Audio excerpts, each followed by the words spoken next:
আসসালামু আলাইকুম রহমতুল্লাহ ওবরাকাতুহু। প্রিয় বন্ধুরা, কেমন আছেন সবাই? আশা করছি আপনারা সবাই ভালো আছেন। আমার এই চ্যানেলের 52তম পর্বে আমি আপনাদের সবাইকে স্বাগত জানাচ্ছি। আপনারা কারা? এই গভীর রাতে এখানে কি চাইছেন? কারারক্ষী প্রধানকে গিয়ে বলো জনাব চতুর্থ বাদশাহ আমেন হতেবের পক্ষ থেকে জনাব হরেন হোব এসেছে। একটু অপেক্ষা করুন জনাব সেনাপতি।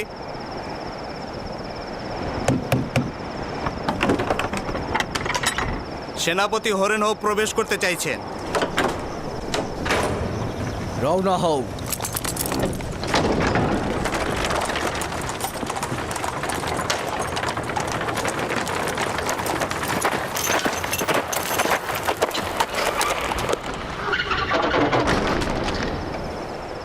এত গভীর রাতে জনাব হরেন হোব কি কারণে এই কারাগারে আসলেন?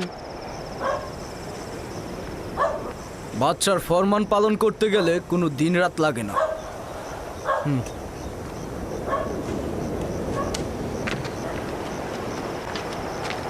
কি ব্যাপার ইরানুস, কোনো অপরাধ করেছো? জেলখানে এলে যে? না, আমরা ইউজারশিপকে দেখতে এসেছি। আমরা মহামান্য বাদশার পক্ষ থেকে এসেছি। বাহ, খুব ভালো তো। এসো।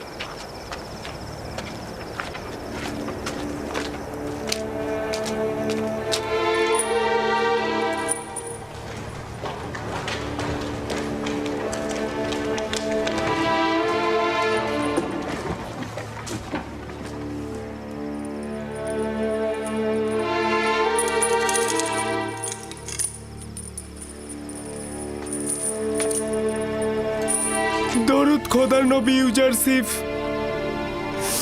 খোদাবন্দের দরুদ তোমার উপরে। তুমি কে? কি করছো? আমি ইরানুস।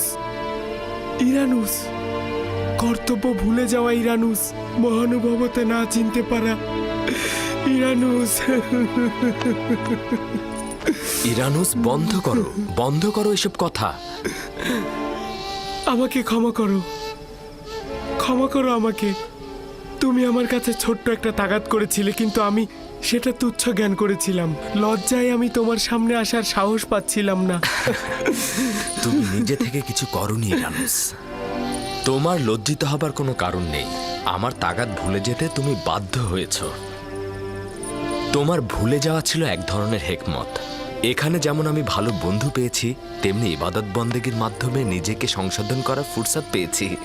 ইরানুস, কি হলো যে তুমি আবার জাভিরা কারাগারে ফিরে এলে? ইউজারশিপকে স্মরণ করলে? বলবো বলবো আমাকে মিশরের বাদশাহ জনাব আমেন হতেব এখানে পাঠিয়েছে একটা স্বপ্নের ব্যাখ্যার জন্য। দেবসের সকল জাদুকর খোয়াব ব্যাখ্যাদানকারী এই খোয়াবের ব্যাখ্যাদান করতে অক্ষম হয়েছে। যদি বাদশাহ খোয়াব না দেখতো, তবে সম্ভবত তোমার কথা স্মরণেও আসতো না আমার। বুঝলাম না, একটু বুঝিয়ে বলো তো আমাকে। বাদশাহ খোয়াবে দেখেছে 60টা মোটা তাজা গরুকে একটি শুকনো গরু গিলে খেয়ে ফেলছে, এবং 60টি সতেজ গমের শীষ 60টি মৃত গমের শীষ দ্বারা ধ্বংস হয়ে যাচ্ছে। মহান একাত্মবাদী খোদার ইচ্ছায় এই ব্যাখ্যা আমার কাছে আছে। কিন্তু আপনার উচিত নয় এই খোয়াবের ব্যাখ্যা করা, যদি না আমেন হতেব আপনাকে এই হাজত থেকে মুক্ত করেন। মহান খোদাতালা আমাকে খোয়াব ব্যাখ্যা দানের তৌফিক দিয়েছে, আর নেক কাজের জন্য দর কষাকষি করা কোনো ইমানদারের জন্যই উচিত নয়। তুমি বাদশার কাছে ফিরে গিয়ে অবশ্যই বলবে যে 7 বছরের জন্য অফুরন্ত নাজ নিয়ামত আসছে। এই 7 বছর চাষাবাদ করুন আর ফসল ঘরে তুলুন। 7 বছরের ফসল শুধু জীবন ধারণের জন্য খাওয়া ব্যতীত বাকিটা সঞ্চয় করবে, কারণ পরের 7 বছর শুধু দুর্ভিক্ষ আর খরা থাকবে। এই দুর্ভিক্ষের সময় সঞ্চয়কৃত খাদ্যশস্য সাধারণ মানুষের জন্য ব্যবহৃত হবে, যাতে মানুষ কষ্ট না পায়। খোয়াবের ব্যাখ্যা এটাই, খোয়াবের ব্যাখ্যা এটাই। আমি নিশ্চিত যে জাদুকর ও খোয়াবের ব্যাখ্যাদানকারী খোয়াবের ব্যাখ্যা দিতে অক্ষম হয়েছিল। আমি নিশ্চিত এই খোয়াবের ব্যাখ্যা শুনে মহামান্য বাদশাহ অনেক খুশি হবেন, অনেক খুশি হবেন। তবে যত দ্রুত সম্ভব আমি রাজমহলে চলে যাচ্ছি। হ্যাঁ, চলে যাবে আবার ভুলে যাবে। না না, আমি আজই তোমাদের কাছে আবার ফিরে আসব। যাও যাও, আমাদের কথা স্মরণে রেখো। অবশ্যই। খোদা হাফেজ ইরানুস। খোদা হাফেজ। খোদা হাফেজ। আমি আবার ফিরে আসব।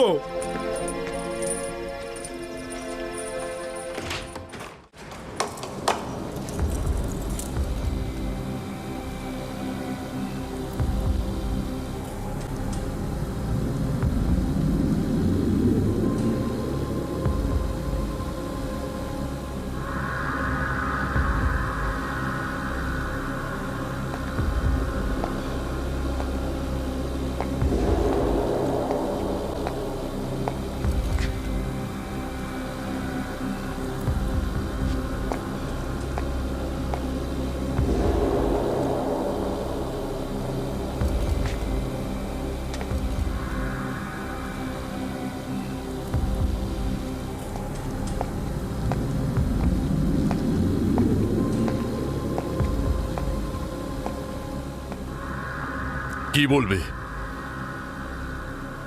এই হার এবং ধাতবগুলো খোয়াবের বিশ্লেষণ করতে অক্ষম। এই ধাতব খণ্ডগুলো অক্ষম নাকি তুমি? আপনি যেটাই মনে করুন না কেন, আমরা আমাদের দুর্বলতা স্বীকার করে নিচ্ছি।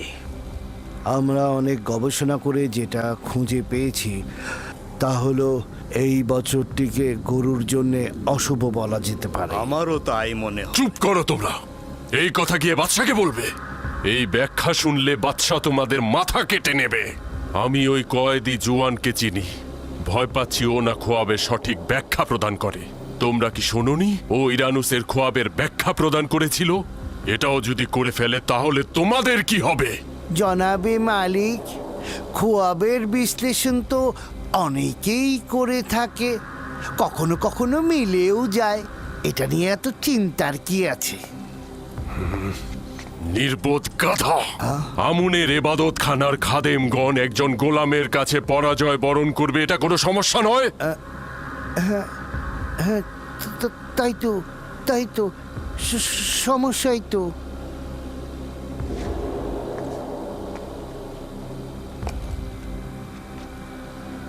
এই জোয়ানের নাম ইউজারসিফ। সে এক খোদার ইবাদতকারী। তার বিজয় মানে আমুনের পরাজয় হিসেবে পরিগণিত হবে। সে একজন কাফির। তার আমুন খোদায় ঈমান নেই।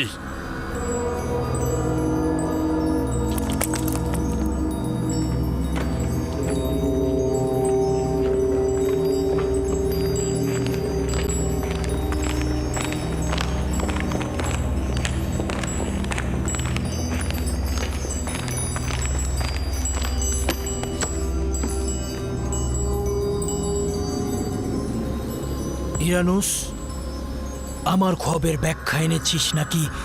পূর্বেই বলেছিলাম সে বড় মাপের খোয়াব ব্যাখ্যাদানকারী।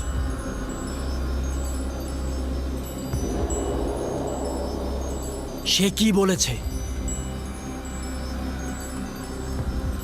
ইউজারশিপ বলল 60টি মোটা তাজা গরু ও 60টি সতেজ গমের শীষ 7 বছর অপুরন্ত ফসলের নিশানা, এবং শুকনো গরু ও শুকনো গমের শীষ দুর্ভিক্ষ ও শুকনো মৌসুমের নিশানা। সাবাস, এটাই হবে। এই বিশ্লেষণ আমার খবরের সঙ্গে সর্বাধিক সংগতিপূর্ণ। এটাই হবে।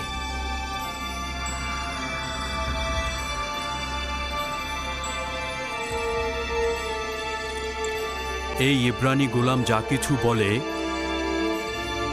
আমি পরিপূর্ণভাবে বিশ্বাস করি। তুমি তাকে চিনো? কেন নয়, তার সম্বন্ধে আমি অনেক কিছুই অবগত আছি।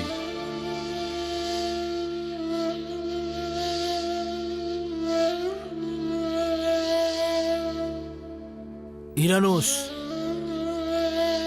এই কয়েদি দুর্ভিক্ষ মোকাবেলায় কোনো উপায়ই বলে দেয়নি?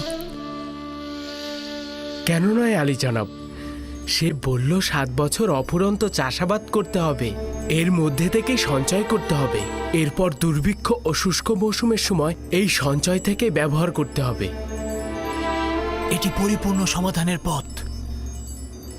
কিন্তু কিন্তু গম তো 7 বছর মজুত করা সম্ভব নয়। সম্ভবত ওই কয়েদি এর উপায় জানে। হ্যাঁ, অবশ্যই এটাই হবে।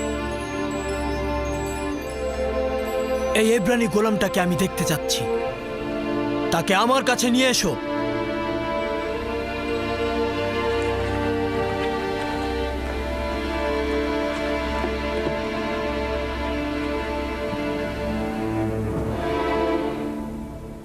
এই খোয়াবের বিশ্লেষণ ও সমাধানের পথ গোপন রাখবেন।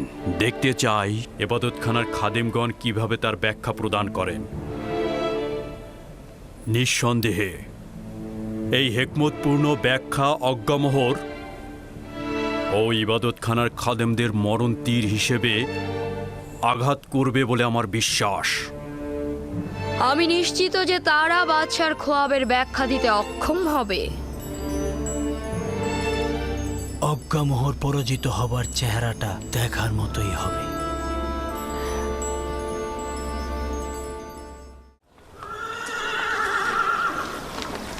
ইউজারসিফকে আনার জন্য টমটম বা পালকি দরকার। দ্রুত করো, রওনা হও।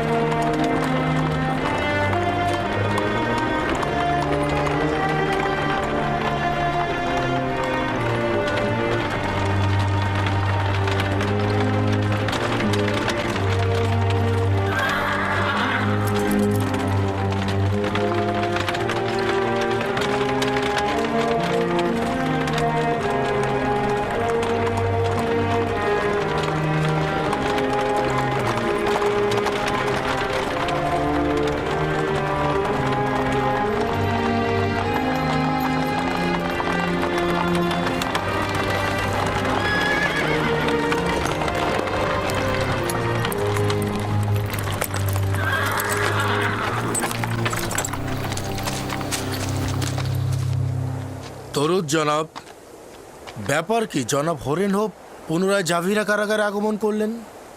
আমি ইউজারসিফকে নিতে এসেছি। সে এখন থেকে সামান্য বাদশাহ জনাব আমেনহোতেপ তাকে দেখতে ইচ্ছুক।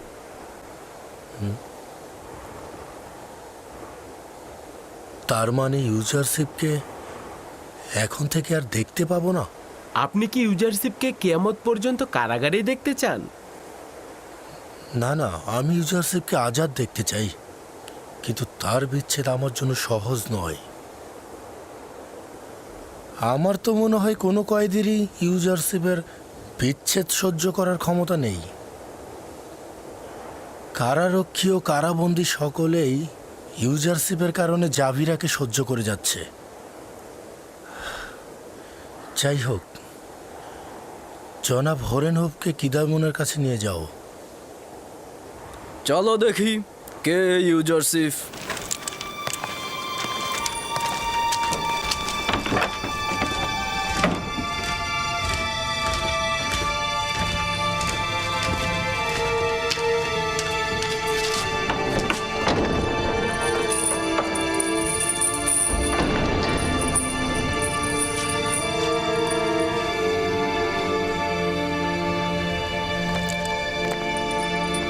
দরুদ আমার খোদার নবী।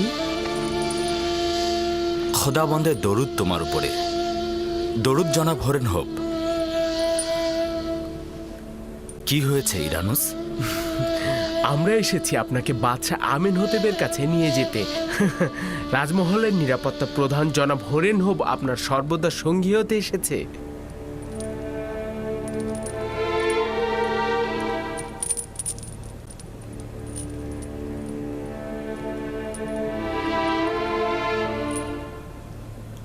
আমি মিথ্যা দুর্নামের আঘাতে জখম হয়েছি, আর যতক্ষণ না এই মিথ্যা অভিযোগ তুলে নেওয়া না হবে আমি হাজত ত্যাগ করব না। বাদশাহ আপনাকে আজাদ দিয়েছে। উত্তম হচ্ছে বাদশাহ প্রথমে আমার বিরুদ্ধে আনা অভিযোগ দূর করবেন, না হলে একজন অপরাধীর জন্য জেলখানার বাইরে কি সম্মান আছে? আপনি একদম চিন্তা করবেন না, বাদশাহ আপনাকে ক্ষমা করে দিয়েছে। উনি তো আপনার কাছ থেকে সাহায্য চান। তার ক্ষমার আমার কোনোই প্রয়োজন নেই, কারণ ক্ষমা পাবে সেই যে গুনাহগার, তাহলে আমাকে এতটুকু বলুন, হাকিম ইউজারশিপকে মিথ্যা অপবাদ থেকে কিভাবে মুক্ত করব? তুমি তোমার বাদশার কাছে ফিরে যাও এবং তাকে গিয়ে বলো বিষয়টি অনুসন্ধান করে দেখবার জন্য। নারীদের আঙুল কর্তনের ঘটনাটি কি ছিল উনি যদি পুঙ্খানুপুঙ্খ অনুসন্ধান করেন তবে সত্য বেরিয়ে আসবে। তোমার উচিত হবে এই সুবর্ণ সুযোগটি কাজে লাগানো। জেলখানার বাইরে গিয়ে তোমার বিরুদ্ধে দুর্নাম দূর করতে পারবে।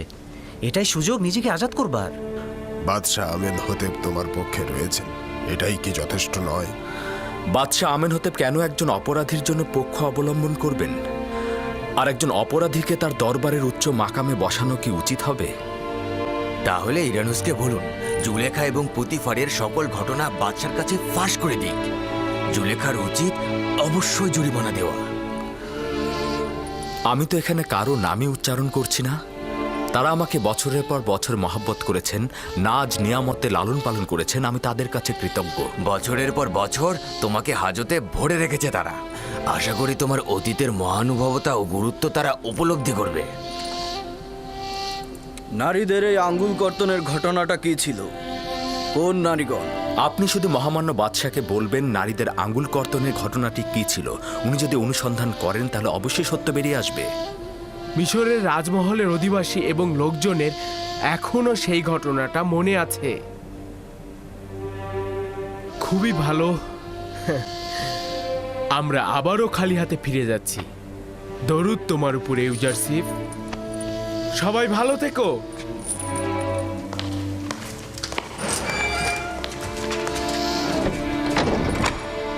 হায় আফসোস, তুমি ওদের সাথে চলে গেলেই তো পারতে।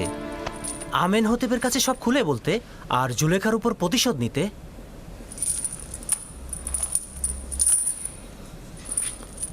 চিন্তা করো না, তারা অতি দ্রুতই ফিরে আসবে।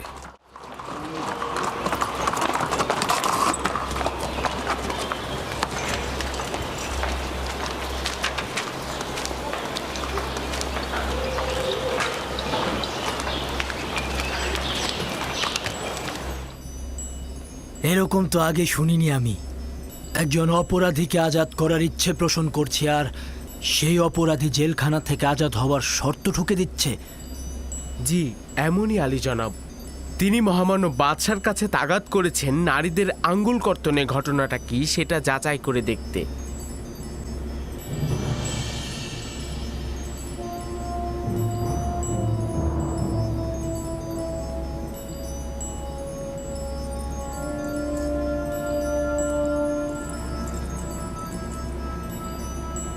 ঘটনাটা কি?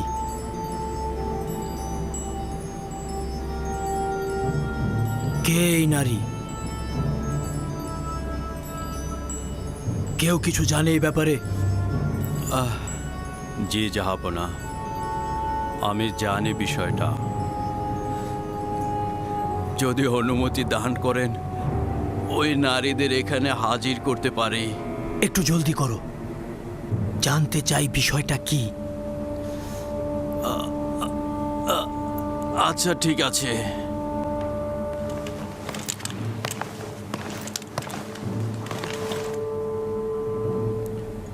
দেখেছেন জনাব পুতিফার কতটা কষ্ট পেয়েছেন?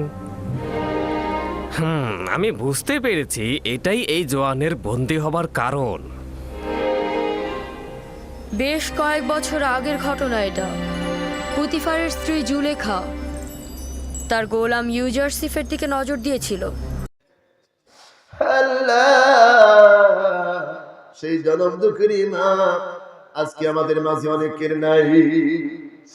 মা গো,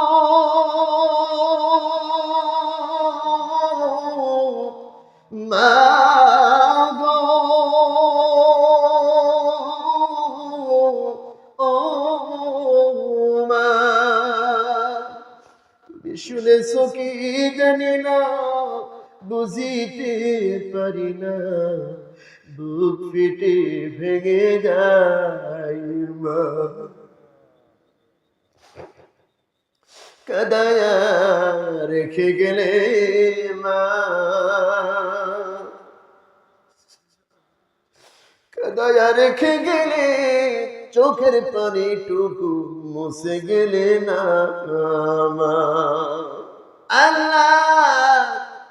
মা এমন একটি রত্ন, মা একটা শব্দ, মনে হয় পৃথিবীর সমস্ত ভালোবাসা মা শব্দের সাথে জড়িত। আল্লাহুম্মা আমিন। রব্বানা যালামনা আনফুসানা ওয়া ইন লাম তাগফির লানা ওয়া তারহামনা লানাকুনান্না মিনাল খাসিরিন। আল্লাহ তাআলা চাঁদপুর ও শ্রীরামপুর যুব সমাজের উদ্যোগে দ্বিতীয় বার্ষিক তাফসীরুল কোরআন মাহফিলে সম্মানিত সভাপতি সাহেব আলতাফ হোসেন, আজকের মাহফিলের প্রধান অতিথি জনাব মোহাম্মদ আনিসুর রহমান আনিজ ভাই, স্বর্ণপদক প্রাপ্ত চেয়ারম্যান। আল্লাহ তাআলা এখানে দ্বিতীয় বক্তা, তৃতীয় বক্তা, এখানে দ্বিতীয় বক্তা ছিলেন হাফেজ মাওলানা ওলিউল্লাহ, এখানে মাহফিল পরিচালনায় ছিলেন মাওলানা আরিফ বিল্লাহ। আল্লাহ তাআলা মঞ্চে বসা আছে আমার ছোট ভাই রহমতুল্লাহ আজাদি, অনেক মুফতি মুহাদ্দিস, এলাকার সমস্ত মসজিদের ইমাম মুয়াজ্জিন খতিবগণ অনেকেই বসে আছেন। আল্লাহ তাআলা তুমি তাকিয়ে দেখো, চাঁদপুর ও শ্রীরামপুর যুব সমাজের উদ্যোগের মাহফিলে সামনে কত মানুষ। আল্লাহ তাআলা তোমার কোরআন পিপাসু কত বান্দা বান্দিরা রাত জেগে বসে আছে। আল্লাহ আমার হাতে দেওয়ার মতো কিচ্ছু নাই। ও আল্লাহ, আমি তো অসহায়, আমি তো গুনাহগার। আল্লাহ তাআলা আমি তোমার নাকাস্ত নায়েব বান্দা, তোমার কাছে আমি কি ফরিয়াদ কি আপিল জানাবো। রব্বুল আলামিন যারা গভীর রাত পর্যন্ত তোমার কোরআনের ভাষায় ভালোবাসায় বসে থাকলো, রব্বুল আলামিন এর মধ্যে কারো মা নাই, কারো আব্বা নাই। রব্বুল আলামিন যাদের আব্বা নাই, যাদের মা নাই, এখন আমরা রাতের বেলায় বাড়িতে ফিরে যাব, যাদের মা আব্বা বেঁচে আছে বারান্দায় বসে থাকবে আর বলবে ও বাবা তোমার তো লেট হলো কেন। কিন্তু যাদের মা নাই, যাদের আব্বা নাই, আর কোনদিন খোকা বলে আদর বলে ডাক দিবে না। আল্লাহ তাআলা আমরা যখন ছোট ছিলাম আমরা বাম পাশে প্রস্রাব করে দিয়েছি, আমাদের মা বাম পাশটা পরিষ্কার করে আমাদের ডান পাশের শুকনা জায়গায় রেখেছেন। ডান পাশে প্রস্রাব করে দিয়েছি, ডান পাশ থেকে বুকের পরে নিয়েছেন, ডান পাশ পরিষ্কার করে নিয়েছেন। বুকের পরে প্রস্রাব করে দিয়েছি, মা পোশাক পরিবর্তন করেছেন, বুকের গরম উষ্ণ জায়গায় আমাদেরকে রেখেছিলেন। আল্লাহ সেই জনম দুঃখেরই মা আজকে আমাদের মাঝে অনেকের নাই। মা গো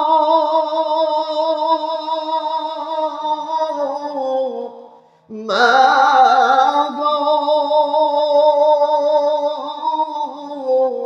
ও মা, তুমি শুনেছো কি জানি না, বুঝিতে পারি না, বুক ফেটে ভেঙে যায় মা। কাদায়া রেখে গেলে মা, কাদায়া রেখে গেলে, চোখের পানিটুকু মুছে গেলে না মা। আল্লাহ মা এমন একটি রত্ন, মা একটা শব্দ, মনে হয় পৃথিবীর সমস্ত ভালোবাসা মা শব্দের সাথে জড়িত।